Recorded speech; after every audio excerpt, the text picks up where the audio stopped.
Haleluya. Wangapi wanasema tupo kwa ajili ya kumtukuza Bwana? Nyosha mkono wako wa pili. Chapia Yesu makofi na vigelegele. Haleluya. Wakati tunaenda kumwambia Yesu ni mwema. Kama amekuwa mwema kwangu atakuwa na mwema kwako. Mpigie tena Jehova. Pigie tena Yesu makofi na vigelegele. Kama unaweza na kama hauna sababu ya kukaa, unaweza ukasimama mahali hapo. Maana tunaenda kumsifu yeye Bwana wa mabwana. Haleluya. Nisaidie makofi mawili hewani. Ni mwema, Yesu ni mwema. Ni mwema, Baba ni mwema. Ni mwema, Yesu ni mwema. Ni mwema, Baba ni mwema. Ni mwema, Yesu ni mwema.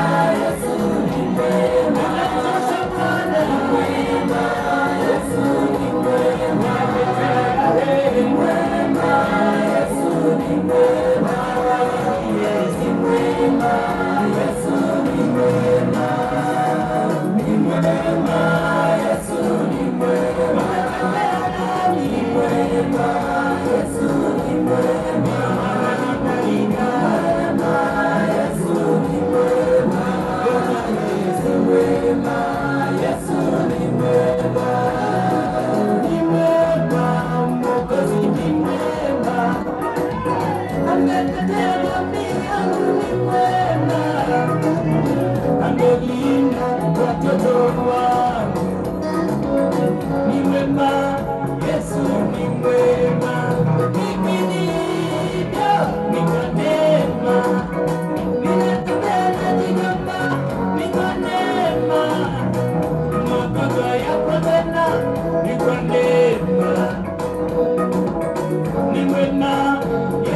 ni mwema.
Umelinda jamii yangu Yesu.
tena